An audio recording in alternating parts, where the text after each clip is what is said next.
please define guru and disciple. How to get spiritual guidance periodically. How to overcome environment effect, that is, if successful, to surrounding environment, unavoidable surrounding. Oh, that is it. Please define guru and disciple. Can you understand Gujarati? Yeah, she can understand Gujarati. ગુરુ ને શિષ્ય કોણ? એ તમારા પહેલા પ્રશ્ન. જે તમને પથ માર્ગદર્શન કરાવે એ ગુરુ, અને જેનો માર્ગોના બાબતમાં જે પૂછતાછ કરે છે એ શિષ્ય.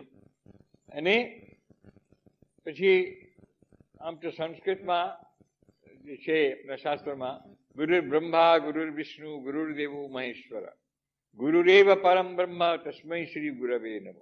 એ ખરી રીતે કહું તો ભગવાન પોતે ગુરુ, એ જ બ્રહ્મા, એ જ વિષ્ણુ, એ જ મહેશ્વર, એ બધું.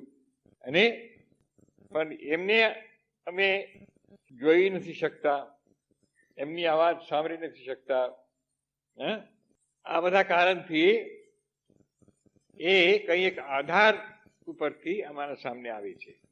જેમ કે આપણને પંખા હવા જોઈએ તો એ ચાલે છે, અમને હવા મળે છે. તો શું આ હવા છે? આની અંદર હવા છે ના? તો આપણે તો જોઈએ છે. આ બંધ કરો તો હવા નહીં આવે, અને આ ચાલે છે તો હવા આવે છે. તો એ પણ બોલો છો કે આ હવા નથી, આની પેટમાં હવા નથી. આ કેવું? આ જેવું છે એ જ છે કે કોઈ સાક્ષાત ગુરુ. અસલીમાં તો ભગવાન પોતે જ ગુરુ, એ જ બ્રહ્મા, એ જ વિષ્ણુ, એ જ મહેશ, એ બધું. પણ આપણે સમજી નથી શકતા, જોઈ નથી શકતા, એમની અવાજ આપણા કાનમાં પહોંચતા નથી. એટલે એ એક આધારની અંદર થઈને આવે છે, એ જ ગુરુ. એ છે માધ્યમ. ગુરુ છે માધ્યમ. જેમ આ છે માધ્યમ. સ્વિચ લગાડું, હમણાં લાઈટ આવશે. કે સ્વિચ લાઈટ છે? Switch light? સ્વિચ તો લાઈટ નથી. દુકાનમાં કબાટની અંદર સ્વિચ બોક્સ રહે છે, ત્યાં તો વીજળી નથી. પણ અહીંયા છે બસ. એટલે એ આધાર છે, એ જ છે ગુરુ. અને ડિસાઇપલ શિષ્ય, હા, જેનું માર્ગદર્શન જોઈએ એ શિષ્ય છે. How to get spiritual guidance periodically? Well, you have to contact your guru if he is living. If not, then the scriptures are there, the life of these great saints and seers are there, and if fortunately you are a disciple of some holy organization where there are many realized souls, you contact them and you will know. How to overcome environment effect, that is, if successful surrounding environment. It's susceptible to susceptible. By your sincere effort, you have to be. You must be very serious about it, and you try, and you will get over.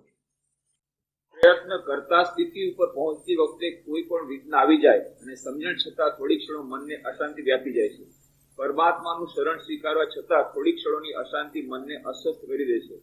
આ સમયે મનની શાંતિ માટે આપનું માર્ગદર્શન આપશો. નિષ્ઠા સાથે જકડી રાખો તમે તમારા કામ. સંસાર એટલે એવું જ. દર પદક્ષેપમાં એવું વિઘ્ન આવશે જ. એટલે તો સંસારમાં છો, એટલે તો તમારા આ દુનિયામાં આવવું પડ્યું. હવે તમે એકદમ દ્રઢતા સાથે ચોકડી રાખો. બસ, છોડવાનું નહીં, હલવાનું નહીં, દોલવાનું નહીં. મન જાય નહીં જાય, મારે બેસ્યું જ છે. બહુ ભૂખ લાગે કે નહીં લાગે તોય પણ ખાવું છું ને. હા, ખાલી એટલું જ નહીં, ચટકી લાગે કે નહીં લાગે, સવારે તો સંડાસમાં જાઉં છું. હા, કેમ? એ જ મારે કરવું જ છે. આમ કરતા કરતા એ આવી જશે તમારા શક્તિ. એ જ ઉપાય. નિષ્ઠા, વિશ્વાસ, દ્રઢતા સાથે.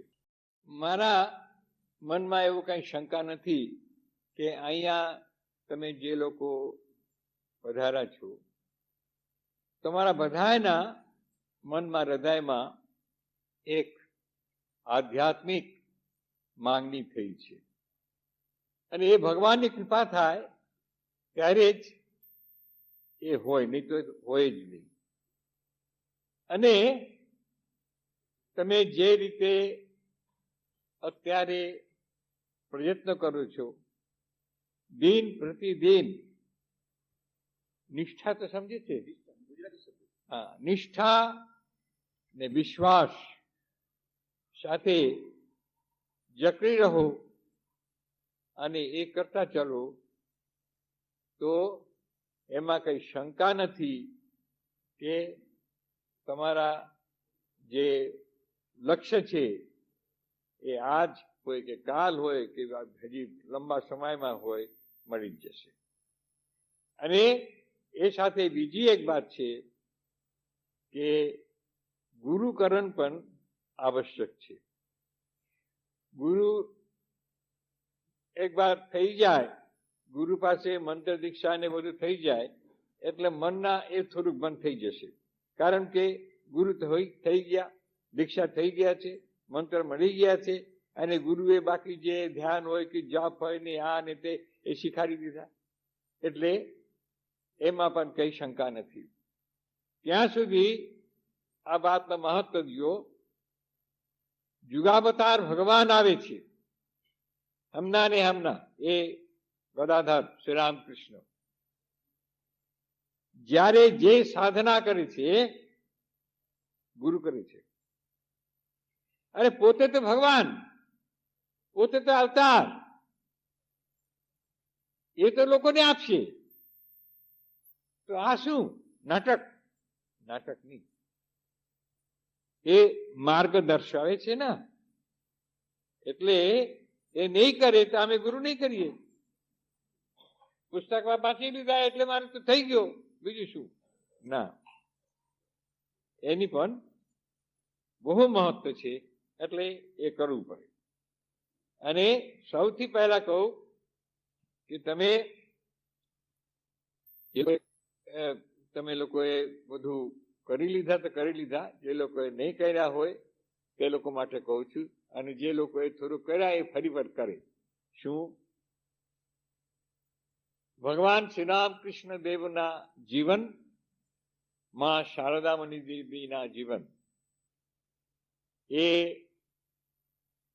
શ્રી રામકૃષ્ણ દેવના જીવનમાં ખાસ જે લીલા પ્રસંગ છે સ્વામી શારદાનંદજીના, એ વાંચન, અને માના જીવન ગંભીરાનંદજીના જે એ પણ ગુજરાતીમાં છે એ વાંચો. પછી સ્વામીજી વાંચજો, પણ આ જે તમે 1, 2, 3 વાર વાંચો તો બસ. અને જે મા સાથે મુલાકાત, માની ઉપદેશ આદિ જે છે એ પણ તમે વાંચો તો બસ, તમારા કઈ પ્રશ્ન બાકી નહીં રહેશે, બધા પ્રશ્નોનો જવાબ મળી જશે. અને વચનામૃત છે તો કેવું મજા ચાલે છે ને બતાવે છે ને બધું કરે છે, એ ખાસ કરીને કહું.